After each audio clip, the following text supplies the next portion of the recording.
जय जगन्नाथ। दोस्तों, सत्ययुग में कैसे प्रभु मीन वृष्टि करके भक्तों को स्वास्थ्यगत समस्या दूर कर देंगे तथा उन्हें निरोग बना देंगे। ये मीन वृष्टि कहाँ से कहाँ तक होगा और सत्ययुग में क्या क्या होने वाला है, इसके बारे में हमने चर्चा किए थे, जिससे महापुरुष शिशुआनंद दास अपनी भविष्यता पुराण की द्वितीय अध्याय मालिका पर बताए थे। लेकिन आज की इस वीडियो में उसके बाद और क्या क्या महापुरुष ने बताया इसके बारे में चर्चा करने जा रहे हैं। तो फिर आइए आज का वीडियो शुरू करते हैं। तो जैसे ही महापुरुष शिशुअनंत का शिष्य बारंग उन्हें प्रभु कल्कि के बारे में पूछ रहे हैं कि प्रभु कल्कि किसे संहार करने के लिए मर्त्य में अवतरित हुए हैं, कैसे उनकी संहार करेंगे और क्या क्या करेंगे, इसके बारे में जब पूछ रहे हैं अपने गुरुदेव को, तो इसके उत्तर देते हुए महापुरुष ने यहाँ पर बताया है कि शुण हो बारंग तते कहिबा बुझाई जुग अवतार लीला करंती गोसाई परखित ठारू अष्टादश जे पुरुष हस्तिना राजति शून्य हेव समवंश। अर्थात यहाँ पर महापुरुष हस्तिना और राजा परीक्षित के बारे में बता रहे हैं। जब हस्तिनापुर में इनके शासन का अंत हुआ था परीक्षित के वंशज का, तो उसके बाद क्या हुआ था, वहाँ पर श्री अनंत वासुदेव पूजाहारी जन ताहांक बीर्जरे जन्म होइबे दमन हस्तिना दिल्ली सहर दमन भाषारे बातास बोलिणी बहिबद बहिब संसारे। अर्थात जैसे जैसे कलयुग आगे बढ़ता जाएगा उसके बाद एक नया धर्म का सृष्टि होगा, और ये जिस धर्म के हम बात कर रहे हैं यहाँ पर तो उसे दमन बताया गया है। और क्या, हस्तिना दिल्ली शहर, अर्थात जो पुरान समय में हस्तिना था उसका आज के समय में हमें उसे दिल्ली बुलाते हैं। ये जो महापुरुष बता रहे हैं, ये जो दिल्ली शहर है ना, ये हिंदू धर्म नहीं है, ये एक जवन शब्द है, तथा उसका जो पुराना नाम था हस्तिना वो परिवर्तन हो जाएगा और एक जवन के नाम से वो पुकारा जाएगा, जो आज हम दिल्ली जिसे बुलाते हैं। उत्पात हेब सही धर्म को छाड़िब दुष्टपण करी सही धर्म को नासिब। अर्थात अंतिम समय पर ये जो धर्म होगा उस धर्म का उत्पात काफ़ी बढ़ जाएगा। इस धर्म के लोग बहुत ही उत्पात करेंगे। तो आप आज के समय पर भी देख सकते हो, जो टेररिस्ट हमला हो रहा है या फिर संसार में जो भी आतंकवादी कार्रवाई हो रहा है, ये कौन से धर्म से आ रहा है, तो आपको बताने से ज़रूरत नहीं है किस तरह से उत्पात आज मचा रहा है ये दुनिया में। और फिर दुष्टपण करी से ही धर्म को नासिब, अर्थात उन धर्म का नाश हो जाएगा। लेकिन उस धर्म का नाश कौन करेगा? कोई और नहीं, बल्कि वो खुद ही अपना विनाश करेंगे। उनका जो दुष्टपण अर्थात उनकी जो धृष्टता ही उनका विनाश का कारण बनेगा, जो महापुरुष शिशुअनंत यहाँ पर बता रहे हैं। लेकिन वो क्या क्या कर रहे होंगे? सन साल कटाइब अंक नाश जीव हिंदू धर्म गोटी से ही ढाले बुढ़ाइब। यानी जब दिल्ली में तथा हस्तिनापुर में इनका शासन होगा, तब भारत में सन साल तथा जितना भी हिंदू का कैलकुलेशन था, हिंदू गणना था, उसका धीरे धीरे अंत हो जाएगा और हिंदू धर्म का भी बहुत सारे नुकसान उस समय पर होगा।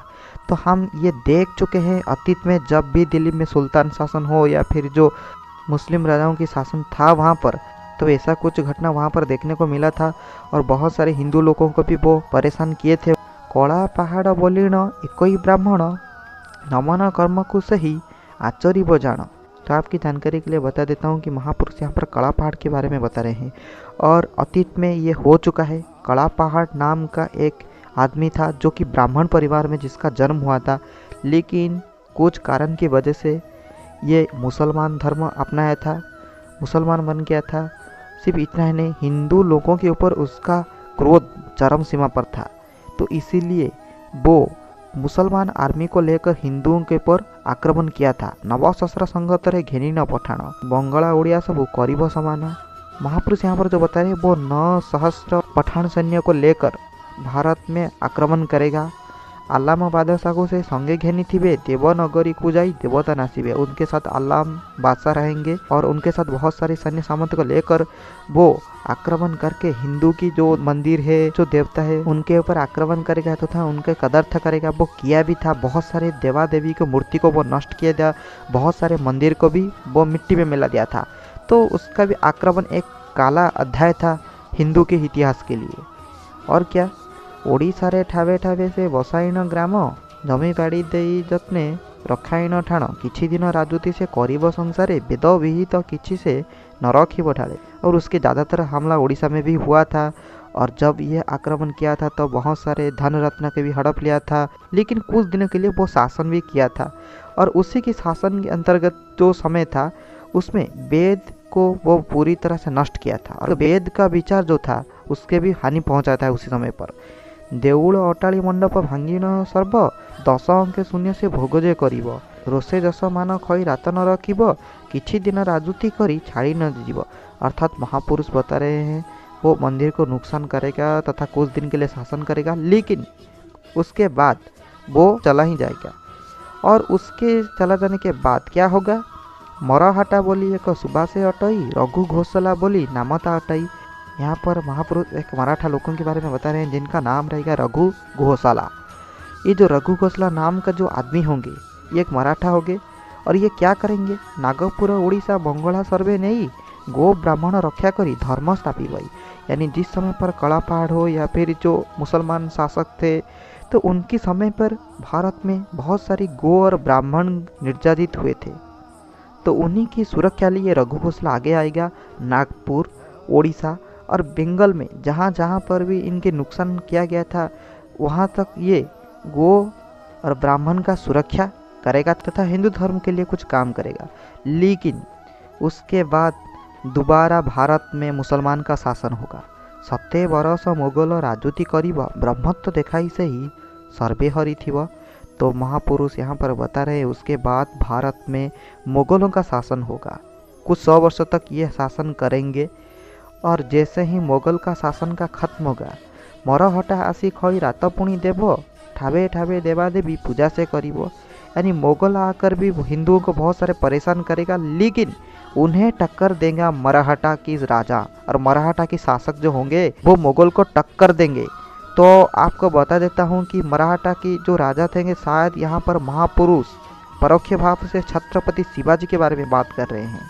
तो छत्रपति शिवाजी ऐसे राजा थे जो मुगल को टक्कर दिए थे, और सिर्फ उतना ही नहीं हिंदू धर्म का वो बहुत सम्मान भी किए थे। यहाँ पर जो बता रहे जो मराठा राजा होगा वो सिर्फ ना ही मुगल को टक्कर देगा बल्कि ठावे ठावे यानी जगह जगह पर हिंदू देवा देवी को पूजा भी करेगा तथा उनकी पुनरुद्धार भी करेगा। सेई खई रात नहीं धर्म को स्थापिब, जीव मध्य मनुष्य को धर्मे चलाइब, यह उत्तर रे पुणी फिरिंगी आसीब, सर्वदेश जय करी धर्म को स्थापिब। तो जैसे जैसे करके मुगल और मराठा की बाद देश में जब इनके शासन का अंत होगा तब भारत में फिरिंगी तथा अंग्रेजों के शासन आएगा। तो इनकी शासन काल में ये क्या करेंगे? अरे सर्वदेश जय करी यानी पूरी देश को अपने शासन में कब्जा करेंगे, और पूरी देश को हथियाने के बाद वो अपनी शासन शुरू करेंगे।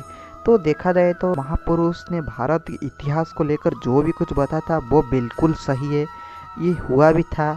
लेकिन इसके आगे और क्या क्या महापुरुष ने बताए हैं, कौन एक विष्णुद्रोही अत्याचारी जन्म लेगा, जिसके बारे में महापुरुष यहाँ पर बताए हैं। आगे जाकर हम चर्चा करेंगे कि कैसे उसके वजह से हिंदुओं को नुकसान होगा, और बताया ना जिस धर्म के बारे में उसका अंत प्रभु कल्कि कैसे करेंगे, भारत में इनकी विनाश कैसे होगा, प्रभु कल्कि किन किन लोगों को संहार करके मर्त्य में सत्ययुग लाएंगे, इसके बारे में हम अगले वीडियो में चर्चा करेंगे। तो आज के लिए सिर्फ इतना ही, फिर मिलते हैं अगले वीडियो में। तब तक के लिए मुझे विदाई दीजिए। जय जगन्नाथ।